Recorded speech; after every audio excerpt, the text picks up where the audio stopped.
Why this intensive focus on the middle management within an organization?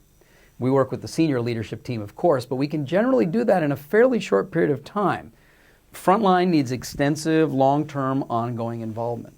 But we don't let any organization get started with the college programs without going deeply into the middle management and making sure that we have enough time with the middle managers that they fully understand, embrace, embody, and act, and can role model what it is that we're talking about in building a superior service culture. Why? Why this intensive focus on middle management? Well, let's look at it from the upside and the down. Let's start with the down. What happens if we educate all the frontline staff and they see the light, they understand, they're eager and keen to put into action what they've learned? What will happen is new ideas and new actions. If the people above them in the organization don't have a shared understanding, what they'll hear once they take the new action is, who told you to do that? Or why'd you try this? Or that's a mistake. Or where'd you come up with that idea? When that happens, nothing will shut down the front line faster than a supervisor or a middle manager who doesn't understand what the front line himself or herself has been educated to learn, believe, and put into action.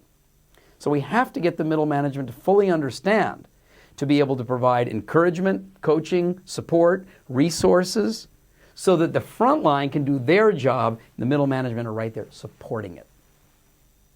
But there's another reason.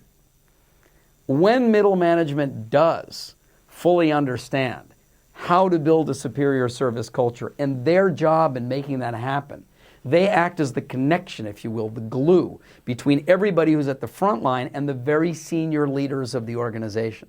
Someone's got to translate that strategy into action. Someone needs to explain the revision of policy or the new procedures.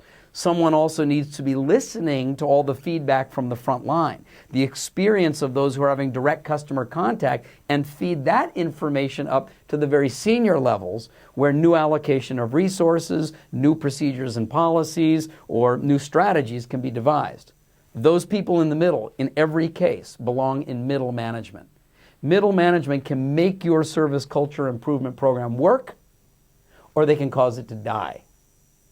Opt for the former. We do. That's why we spend so much time working with the middle managers in every large organization.